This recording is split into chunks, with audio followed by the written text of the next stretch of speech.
taranja tsipikanety be tanterahana omaly sy androany tetsy mikanja amin'ny tafon'ny Mahamasina ny fiadin-toerana andehanana hiatrika ny faninan'ny iraisam-pirenena ny tournoin Pattaya izay atao any Thaïlande. Fantatra ary fa dia ny ekipan'ny Tema sy Cobra ary Taratra no andrombaka ny laharana voalohany ka isolitenan'i Madagasikara amin'izany faninanana izany. Ny ekipan'ny Tema, Taratra, i Cobra no isolitenan'i Madagasikara amin'ny fianinanana amin'ny tournoi international ny Pattaya any Thaïlande izay atao ny 24 febroary ho avy izao. Resin'izy ireo teo amin'ny famarana ny ekipa ny Dolis izay mpanazatra ny ekipa-pirenena malagasy tompon-taka eran-tany farany teo niaraka tamin'ny Tselonina sy Bondy.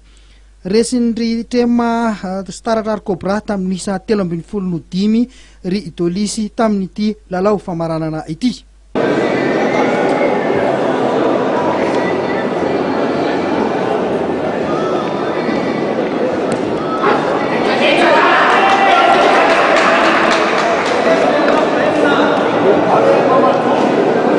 Ekipa 12 olotelo miaraka izay nahitana ireo mpilalao sangany teto Madagasikara no nandray anjara tamin'ity faninanana ity hiady toerana andeha any amin'ity faninanana tournoi international ny Pattaya ity.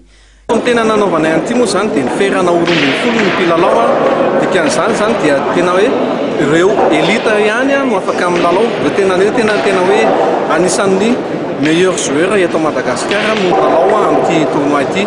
Ny antony fafidianany azy koa zany dia triplete boss satria izay no nisafidianany anazy ny andehanany amin'ny Pattaya. Manahoana ny mety hoe ho avintsika zany ny herijikatsika any amin'io faninanana ny Thaïlande satria itsika rehetra zao mbola malagasy nahazo azy zany ankoatran'ny zareo Thaïlandais.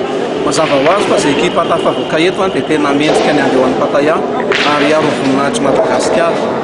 Hita nandray anjara tamin'ity faninanana ity ihany koa izy telo lahy tompon-taka eran-tany nahitana ny Nanosy Hery izay niaraka ekipa ray, Mimsa kosa niaraka tamin'ny mpilalao hafa, samy tsy tafavoaka aloha izy telo mirahalahy ireto tamin'ity fifaninanana ity.